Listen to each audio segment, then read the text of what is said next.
Welcome to Red Horror Tale. My name is Oxley. A young woman found at the foot of the stairs, her throat cut, her nightdress burned, and no one, to this day, has ever been made to answer for it. Her name was Rose Harsent. She was 22 years old, a domestic servant, living and working in the village of Peasenhall, Suffolk. And on the night of the 31st of May, 1802, someone came for her. The question that has haunted this case for over a century is not how she died. It is, who decided she must? Suspicion fell on a respected man, a choirmaster, a pillar of this quiet community. He stood trial not once, but twice. And twice, the jury could not agree. He was freed. The case was closed, without a verdict, without an answer, and without justice for Rose Harsent. What we are left with is a puzzle, a note in a familiar hand, a pocket knife, a stormy night, and a woman 6 months pregnant who never saw the morning. Welcome. We are going to lay every piece of this case out together. The evidence, the gaps, the things no one could ever quite explain. By the end, the verdict is yours to weigh.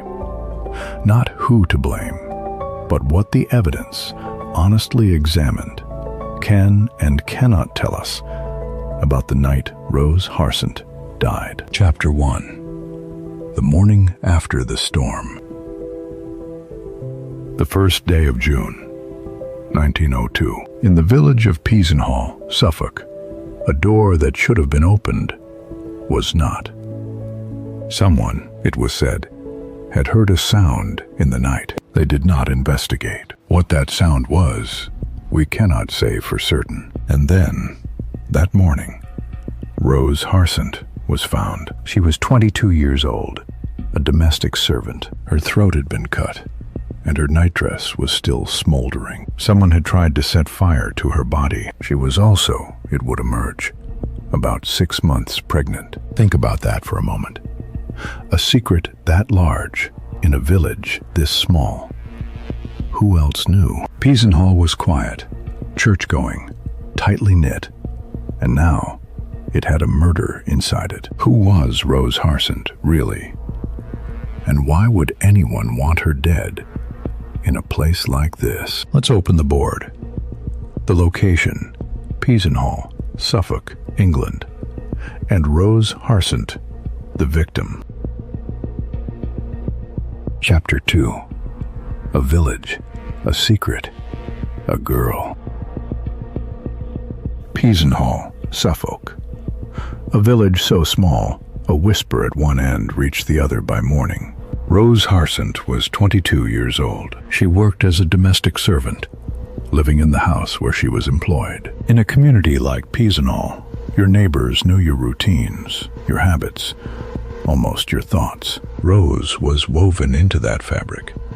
A choir, a congregation, a street where everyone had a name for you. She had been receiving letters, more than one, and at least one of them had been hidden somewhere inside the house. Who wrote them?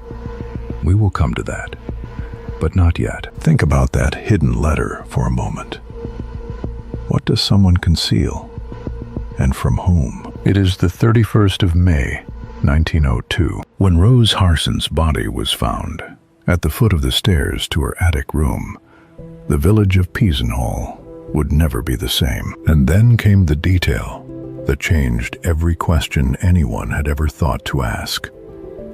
Rose was approximately 6 months pregnant at the time of her death. On the board so far, Rose Harsent, the victim. Now we pin up William Gardiner, the prime suspect. Chapter 3. The obvious suspect. In a village this small, suspicion doesn't wait. Almost immediately, a name began to circulate. William Gardiner, choirmaster, family man, a pillar of Peasenhall. By every measure, he was respectable. But rumors had already been moving through the village. Rumors about Gardiner, and Rose Harsent. Those rumors gave investigators a shape to fit the evidence into. There was a note, written in a hand, said to resemble Gardiner's. There was a pocket knife, tied to him by circumstantial threads. The story assembled itself almost too easily. Think about that for a moment, because I want you to sit with this question. When the evidence points so cleanly at one person, does that comfort you, or does it trouble you? Gardiner was tried, not once, but twice. Both times, 12 people heard the evidence and could not agree. If Gardiner was the obvious answer, why couldn't any jury say so? On the board so far, William Gardiner, the prime suspect. Now we pin up unknown, the killer, unidentified. Chapter 4. The note that changed everything.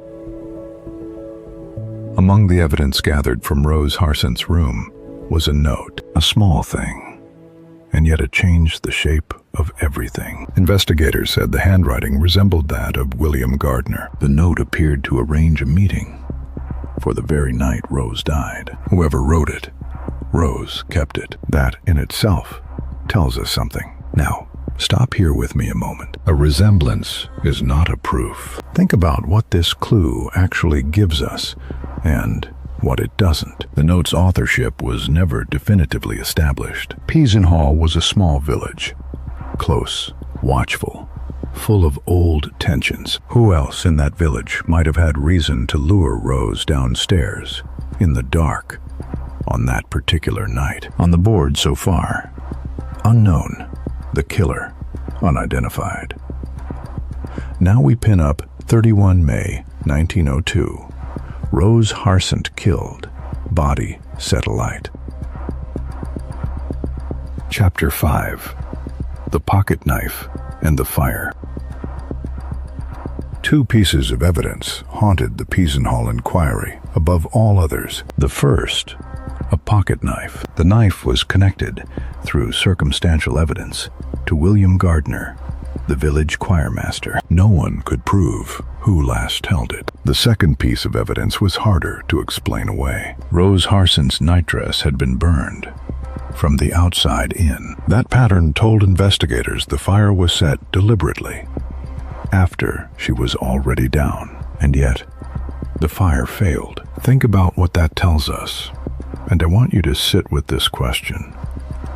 Was the fire the act of someone in blind panic, or someone who calculated and then lost their nerve? We do not know whether the fire went out on its own, or whether someone interrupted it. That question was never answered, and it may be the closest thing this case has to a key. On the board so far, 31 May 1902. Rose Harsent killed, body set alight. Now we pin up November 1902. First trial. Jury fails to agree. Chapter 6. The storm, the timing, the window. The night of the 31st of May, 1902. A violent storm broke over Peasenhall, Suffolk. Thunder, rain, wind driving hard through the village. Rose Harsent, 22 years old, was alone in the house where she served. Sometime that night, she was killed. The exact hour was never established. The storm is the problem, and it may have been the point. Any sound from inside that house, a struggle, a cry, would have been swallowed whole by the noise of it. We can place the storm, but where was everyone else? William Gardiner's movements that night were disputed, but he was far from the only person whose whereabouts were never firmly established. The timeline goes onto the case board, and it has more gaps than answers. Think about that for a moment. The storm masked everything, but it also gave everyone a reason to stay indoors. The storm is both cover and alibi. And the question worth sitting with is this: for whom does it work best? On the board so far, November 1902. First trial. Jury fails to agree. Now we pin up Jan 1903, second trial, another hung jury. Chapter 7. Two trials, no verdict. November 1902. William Gardiner stood trial for the murder of Rose Harsent. The evidence was circumstantial. A note, a knife, a web of rumor. The jury deliberated and could not agree. Accounts suggest that first jury leaned toward conviction. A second trial was ordered. January 1903. The same evidence was laid before a new jury. This time, the jury leaned the other way, toward acquittal. Think about that for a moment. The same facts. Two rooms. Two completely different conclusions. Did genuine doubt emerge in that second trial? Or did the same evidence simply look different to different people? A nolle prosequi was entered. The prosecution was abandoned. Gardiner walked free. He was never convicted. The case was never solved. And here is the weight of that. If Gardiner was innocent, then whoever killed Rose Harsent walked free that same day. On the board so far, Jan 1903, second trial, another hung jury. Now we pin up a key clue, note in Gardiner's hand. Chapter 8. The letter Rose kept. Among Rose Harsent's few possessions, there was a letter. She had kept it, hidden, deliberately, from the people around her. It came to light only after her death, on the morning of the first day of June, 1902. The letter arranged a meeting that night at that house. Someone had asked Rose to come downstairs to unlock the door, and the evidence strongly suggests she did. She was not caught unawares in her sleep. She came down willingly to meet someone she knew. Who wrote that letter was never firmly established. Think on that for a moment. What does it tell us about who came through that door? The danger that night wore a familiar face, a face the record cannot name. And that absence, that silence in the record, is where the mystery lives still. On the board so far, a key clue, note in Gardiner's hand. Now we pin up a key clue, pocket knife, Gardiner's. Chapter 9. The theories the village kept. By 1903, William Gardiner walked free, but the village of Peasenhall never stopped asking. 3 theories have circulated since that year, and none of them can be proven. The first theory: the juries were wrong, and the man they could not convict was responsible. The circumstantial evidence, the note, the knife, the rumors, pointed one direction, and it pointed hard. But 2 separate juries refused to agree, and that matters. The second theory reaches further, that someone entirely outside the established evidence came that night. Rose Harsent was 6 months pregnant, and that fact sits at the center of every theory. The third theory holds that concealment was the motive, that the pregnancy made Rose dangerous to someone. Think about that with me for a moment.